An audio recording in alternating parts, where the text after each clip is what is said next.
अस्सलाम वालेकुम। आज हम पढ़ेंगे प्रीमेच्योर रिफ्लेक्सेस। हम ये सुनते आ रहे हैं कि प्रीमेच्योर रिफ्लेक्सेस होते क्या हैं। आज हम बेसिकली सबसे पहले इन दो टर्म्स को इंडिविजुअली देखेंगे और उसके बाद हम देखेंगे कौन सा ब्रेन का लेवल है या स्पाइनल कॉर्ड का लेवल है, और अगर वहां पर कोई पैथोलॉजी आ रही है तो वहां पर जो है लेयन आ गया और हमारा वो रिफ्लेक्स जो है वो डिमिनिश होगा या फिर हाइपर होगा। ठीक है, अब नेक्स्ट हम चलते हैं। सबसे पहले हमें रिफ्लेक्स के बारे में आइडिया होना चाहिए। रिफ्लेक्स होता क्या है? रिफ्लेक्स क्या है? एक ऐसा इनवॉलंटरी रिस्पॉन्स है जो हमारी बॉडी ऑटोमेटिकली दे रही होती है। हमारे इसमें कोई वो नहीं होता कि हमने ये करना है। जैसे कोई हमारा एक नॉर्मल रिस्पॉन्स है, जैसे कोई लाइट आई, एक्सेसिव लाइट है तो हमारे प्यूपिल्स जो हैं वो कंस्ट्रिक्ट कर जाते हैं। लेकिन फॉर एग्जाम्पल हमने कोई कॉटन जो है अपनी आंख की तरफ की है तो वो हमारी जो आई है वो ब्लिंक करती है। ये बेसिकली हमारे रिफ्लेक्सेस में आते हैं जो इनवॉलंटरी होते हैं, ये बाय बर्थ होते हैं। उसके बाद आता है कि रिफ्लेक्स एक्शन जो है वो ओरिजिन कहाँ पर होता है। ये जो हमारा बेसिकली सेंट्रल नर्वस सिस्टम जो कि ब्रेन और स्पाइनल कॉर्ड है वहां पर आ रहा होता है। ठीक है, इसमें यह है कि हमारे अब मैं आपको बताती हूँ कि रिफ्लेक्सेस का पर्पस क्या है। अल्लाह ताला ने हमें ये रिफ्लेक्सेस दिए हैं, ये क्यों दिए हैं? जब बच्चा पैदा होता है या फिर फीटस है माँ वोम में ही है तो वो उसका क्या होता है कि ये होता है कि वहीं पर ये बाय बर्थ वहां पे बन रहा होता है।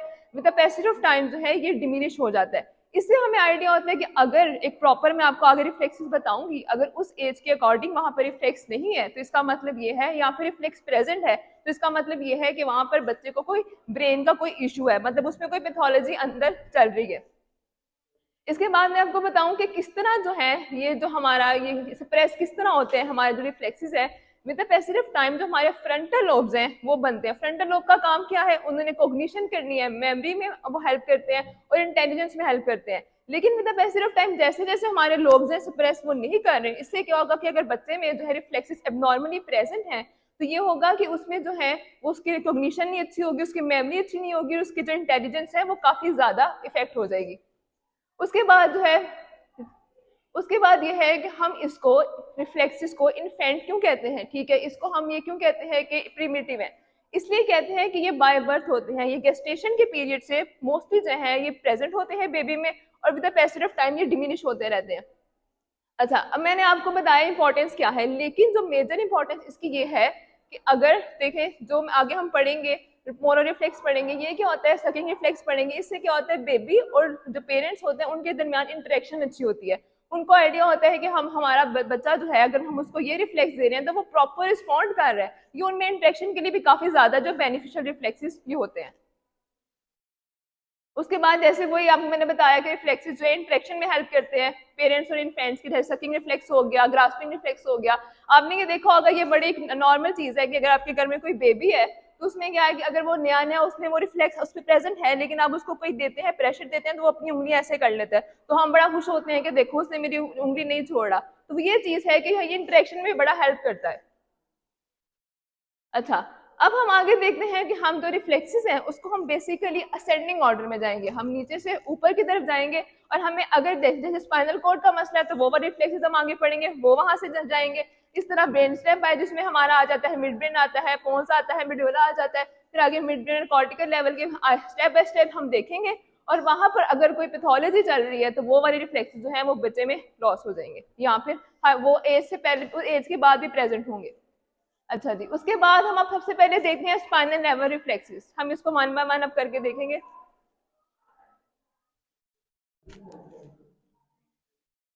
नेक्स्ट, सबसे पहले आता है फ्लेक्सर विड्रॉल। ठीक है, ये उसके नाम से ही जाहिर है कि फ्लेक्सर विड्रॉल। ठीक है, इसमें क्या है कि जो बेबी है ये देखें, ये स्पाइन है, फॉर एग्जांपल ये स्पाइन लाइन लेटा हुआ है। ठीक है, हमने क्या करना है, इसकी दोनों टांगे जो है एक्सटेंडेड है, हमने इसको क्या करना है, हमने इसको सोल ऑफ द फुट है इसको वहां पे हमने स्ट्रोक करना है, रिफ्लेक्स करना है। तो क्या होगा, इसकी जो ये वाली लेग है ये फ्लेक्जन में चली जाएगी, नी फ्लेक्जन में आ जाएगा और इसकी डोर्सिफ्लेक्जन हो जाएगी ऐसे। ठीक है, इस और ये जो है ये ऑनसेट इसका कब होता है, 28 वीक ऑफ गेस्टेशन से लेके और 1 to 2 वीक्स तक ये बच्चे के अंदर खत्म हो जाता है। फिर उसके बाद आएगा एक्सटेंसर थ्रस्ट। एक्सटेंसर थ्रस्ट में क्या है कि जो ये बेबी है उसकी ये फ्लेक्जन में है। ठीक है, फ्लेक्जन में है तो इसका साथ क्या होगा कि हमने इसको स्ट्रोक किया तो ये जो लेग जिसकी फ्लेक्जन में है ये एक्सटेंशन में चली जाएगी। ठीक है, और इसकी प्लांटर फ्लेक्जन हो जाएगी। फ्लेक्सर विड्रॉल और एक्सटेंसर विड्रॉल जो है ये दोनों एक दूसरे के ऑपोजिट आते हैं। ठीक है, इनके नाम से जाहिर है ये एक्सटेंशन है। एक्सटेंशन में क्या है कि फ्लेक्जन है बेबी की, और जैसे ही हमने इसको स्ट्रोक किया इसने अपनी लेग जो है एक्सटेंशन कर दी और साथ इसका हो गया प्लांटर फ्लेक्जन। और ये जो है बाय बर्थ होती है और ये एज 4 मंथ्स के बाद जो है ये डिमिनिश हो जाती है। उसके बाद है क्रॉस एक्सटेंशन। इसमें यह है कि क्रॉस एक्सटेंशन ये है कि ऑपोजिट इसमें आ रहा था। इसमें क्या करना है, हमने फॉर एग्जांपल ये बेबी की लेग है, ठीक है, इसको हमने एक्सटेंड करके रखा हुआ है, एक्सटेंड करके रखा हुआ है, तो इसको हमने फुल फिक्स करने के ये हम इसको स्ट्रोक करेंगे तो इसने अपनी फ्लेक्जन नहीं करनी, हमने इसको परमिट नहीं करने देना, ठीक है। हमने जैसे इसको किया, ठीक है, इसको हमने फिक्स कर लिया एक जगह से, ठीक है, और यहाँ से हमने इसको स्ट्रोक करना है। यहाँ से स्ट्रोक किया तो क्या होगा, वो उसके अंदर अर्ज आएगी कि उसको फ्लेक्स करे, लेकिन हमने उसको फ्लेक्स नहीं करने देना। जो उसकी दूसरी लेग है जो फ्लेक्जन में है, ठीक है, ये वाली, वो क्या करेगी, एक्सटेंड कर जाएगी और साथ एडक्शन करेगी, अंदर की तरफ, मिड लाइन की तरफ अंदर आ जाएगी। और हमने इस लेग को जिसकी तरफ हमने स्ट्रोकिंग की है वो जो है उसको हमने फिक्स करके रखना है, इसलिए हम उसको क्रॉस कह रहे हैं कि जहां हमने उसको किया, स्ट्रोकिंग की है, वहां पर जो है उसकी हमने नहीं करने देनी, और जो ऑपोजिट लेग है वो कहीं ना कहीं जाके रिस्पॉन्स शो करेगी। और ये भी है 28 वीक्स तक होगी, और इंटीग्रेटेड मतलब जो डिमिनिश होगी वो होगी 1 to 2 मंथ्स तक। उसके बाद आ जाती है रूटिंग रिफ्लेक्स। रूटिंग का क्या है कि हमने क्या करना है, ये बेबी है, ठीक है, इसका जो चीक या फिर उसके माउथ पे हमने उसको स्ट्रोक करना है हल्का सा, ठीक है। ये बड़ा एक वो ऐसा है कि हम करते रहते हैं, कोई बेबी हो उसने क्या करना है, अपना जो हेड है उसने इस तरफ उसने कर देना, और उसके साथ उसने सारी जो चीजें हैं उसने अपनी इस तरफ कर देनी, स्टिमुलस की तरफ। अगर उसको मैंने इधर किया, उसने अपना हेड जो है इसी तरफ उसने टिल्ट कर देना है, ठीक है। और ये भी बर्थ बाय बर्थ प्रेजेंट होता है, और ये इंटीग्रेट होता है 4 मंथ्स तक, ठीक है। उसके बाद जो है डिमिनिश हो जाता है। उसके बाद आता है सकिंग। ये तो बहुत ही कॉमन है, कोई भी बच्चा हो हम उसको ऐसे ऐसे करें तो वो एकदम से चूसने लग जाते हैं कुछ भी चीज, ठीक है, ये उसमें आ जाता है। और उसके बाद ये भी जो है रूटिंग और जो सकिंग है, इन दोनों का जो है मोस्टली सेम है, ये बाय बर्थ प्रेजेंट होते हैं और 4 मंथ्स तक जो है वो डिमिनिश हो जाते हैं। उसके बाद आता है ग्रास्प, जिसमें पाल्मर ग्रास्प आता है और प्लांटर ग्रास्प आता है, ठीक है। पाल्मर में ये है कि जैसे मैंने आपको पहले स्टार्टिंग में बताया था कि अगर ये देखें हमने इसको यहाँ पे स्ट्रोक किया, ठीक है, इसने क्या करना है, अपनी फ्लेक्शन कर देनी फिंगर्स की, इसने ऐसे मुट्ठी को बंद कर लेना है, ठीक है। और जो प्लांटर है, प्लांटर में भी यही है कि मैंने उसको रेजिस्टेंस दी, उसने अपनी जो उंगलियां टोज है उसने उसको फ्लेक्शन में ले आने। और इसकी जो है अगर हम पाल्मर की बात करें तो ये बाय बर्थ प्रेजेंट होता है और इंटीग्रेटेड है 4 to 6 मंथ्स तक।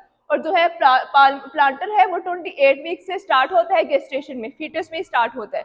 और जो इंटीग्रेटेड है ये 9 मंथ्स तक रहता है, इसको जरा टाइम लगता है, 9 मंथ्स तक जो है बेबी में रहता है।